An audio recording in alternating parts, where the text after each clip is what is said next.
Hey everybody, welcome back to another action figure review, G.I.Joe Classified Edition, and today we're going to be taking a look at the Mole Rat. Now, the Mole Rat is a completely new character to the G.I.Joe universe, never been done before in any form. It was invented solely for the Classified line, and it's part of the whole Dark Energon little plot line that they put together figure-wise. Obviously, there's no, well, at the time, there was no media attached to the Classified line, although Skybound Comics is doing a Dark Energon universe, which combines G.I. Joe and Transformers.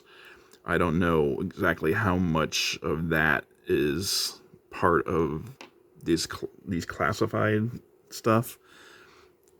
I guess we'll just have to wait and see. It's possible the Mole Rat will make an appearance in the Skybound comics at some point. They may already have. I haven't really been reading them. So if they have, you'll have to let me know, because I haven't been reading them. But as you can see, there's two different ways to display your mole rats. One is dressed as the miner, and the other one is dressed as the Dark Energon infected creature that it becomes. So basically the mole rat is, like I just said, the Cobra miner.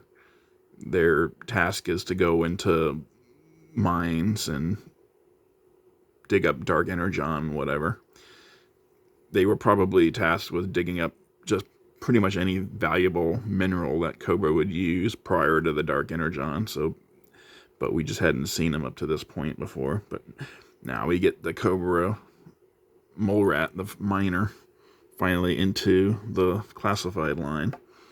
So take a look at the box here. And as you can see, there's the image of the figure itself, along with the Dark Energon on the side there. You can see he's in a mine. He's got the Dark Energon detector. There's a gun, this gas mask, and all that stuff. And there's a picture of him in Dark Energon creature form, or zombie form, if you like. I'm not entirely sure that they are technically zombies, since I don't know if they're dead. Although, judging by the gray on that face, you could definitely make an argument that he's dead by that point. So, possibly zombies. There's the ribbon with all the gear they come with. There's the top of the box. Legalese on the bottom. This is number 94 on the line. The big picture of the artwork from the front. There you have the QR code and the file card info. And then on the back, you got more legalese, and then the figure, 6.3 inches. All his stuff he comes with, the close-up of the detail on his chest and the side of his head. So first we're going to take a look at the zombie miner. And he comes out of the box like this, with the mask already off, and as you can see, he got those Dark Energon crystals growing out of the right side of his head. His left eye is all purple. His gums are purple. His face is kind of a grayish. His lips are purple. He's got some nice teeth detail there. And of course, on the side, on the back, you got the hood from his gear that he was wearing previously, and the ear protectors, because those drills make up a lot of noise. This is glow in the dark, so let me close off the lights real quick and see if I can get the effect to appear. It might not.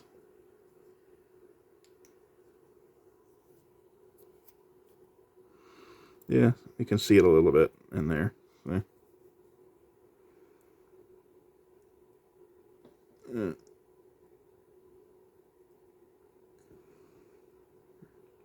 It's a little glowy in there. But these guys have been in the box for weeks, so no exposure to light. Like any glow-in-the-dark thing, you probably have to get it exposed to the light for quite a while before that glowing effect actually really starts glowing. Pretty good use of this body mold. I think this is the same body they used for the snow serpents. Good repaint of the body mold. Mole rats are big stocky guys, obviously, based on this. And you also have the option to use this mold for other characters, like Airtight could use this mold, possibly,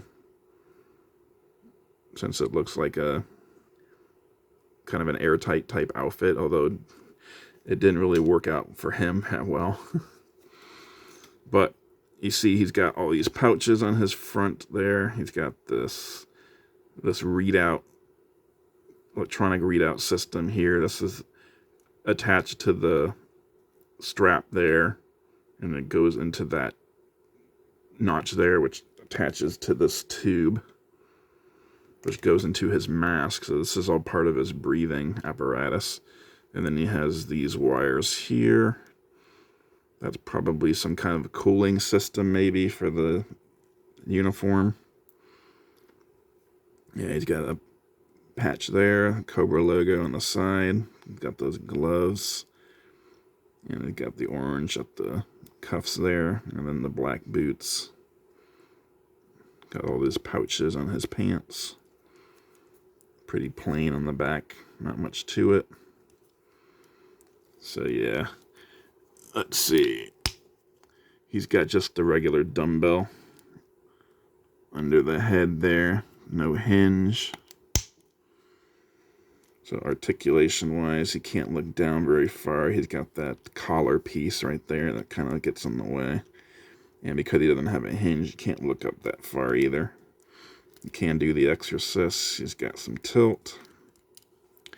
Arms spin all the way around. He can do a T-pose. He's got a little bit of a butterfly, but not too much. Bicep cut there.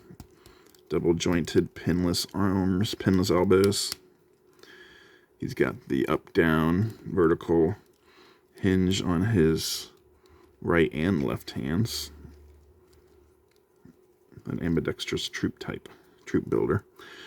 Because of the pouches they glued to the front of his body, they chose to give him the diaphragm cut, which is good, because it gives him at least a little extra movement that he wouldn't have gotten if he had the ab crunch.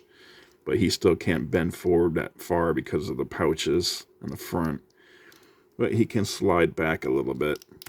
And of course he can slide side to side. He's got that tilt. He doesn't come with any overlays, by the way.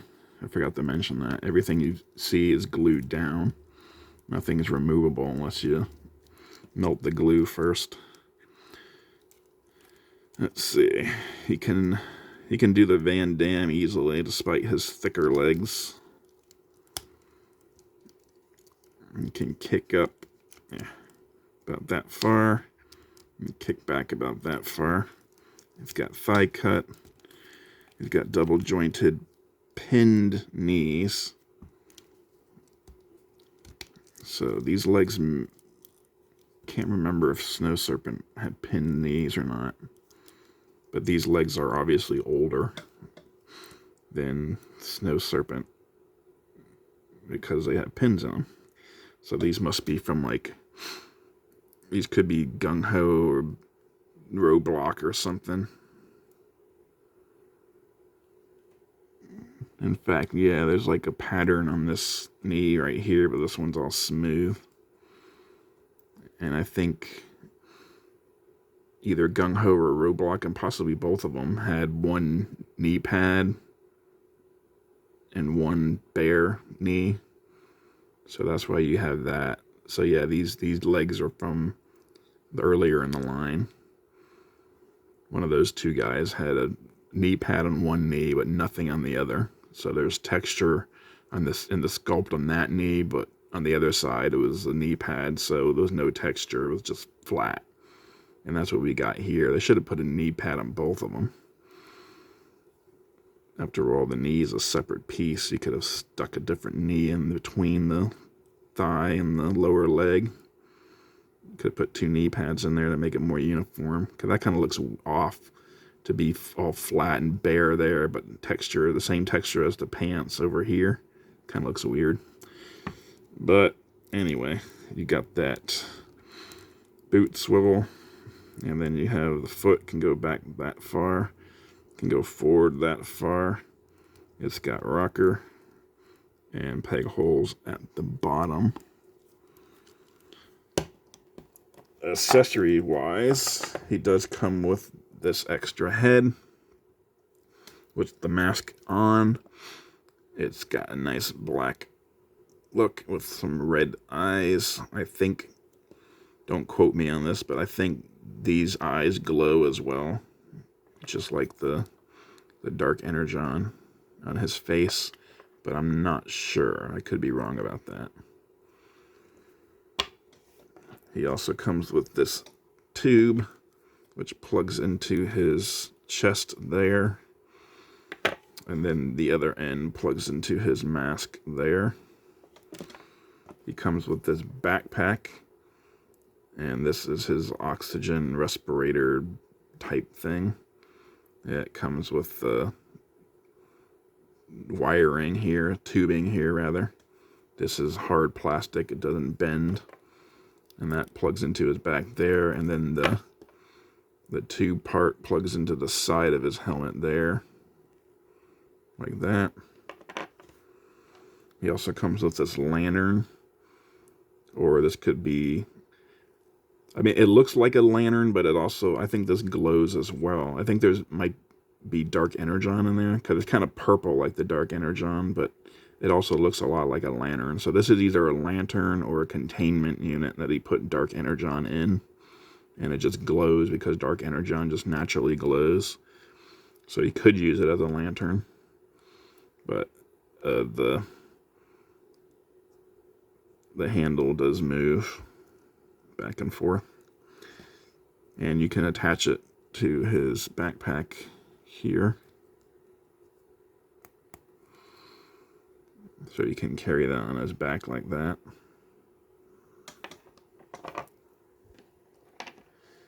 Let's see.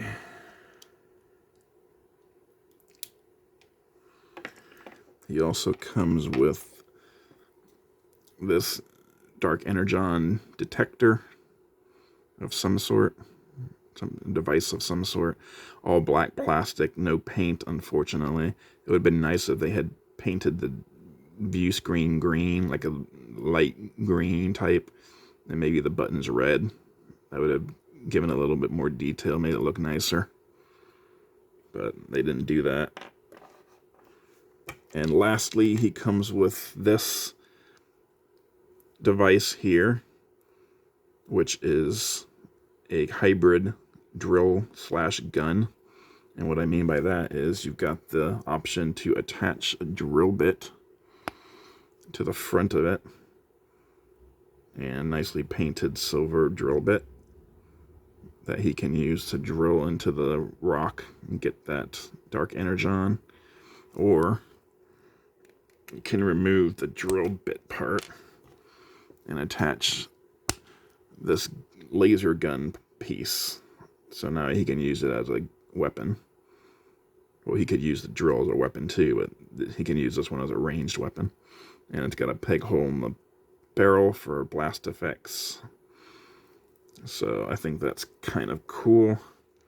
It's the first time I think we've seen something like that in the line, where you have like a hybrid weapon of that sort. And you can take, there's a clip right there on the side, as you can see. I don't think the drill bit fits there. Yeah. I guess you can kind of fudge it, but that's really loose. I think it's more for this to slide in there, or to snap into place. That fits a lot better. But you can attach that to the side of the backpack if you want to have him holding the drill. Sort of like I have this one here. You can see he's holding the drill. He's got the detector in his hand, and then on his back he's got the gun attachment and the lamp or whatnot. And he's got the hoses all attached and everything. The only issue I have with the hoses is they really hinder his neck movement. Like he can only keep his head in a certain position when you have the hoses attached. If you try to move his head, they'll just pop out. So basically, if you're going to display him like this, you're only going to be able to show him in one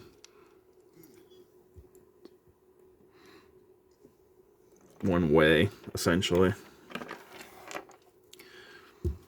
So the Mole Rats came out around the same time as the Crimson Alley Viper and Shooter, which was late 2023 in the United States. And over here in the UK, we got them like in January or February. I think it was February.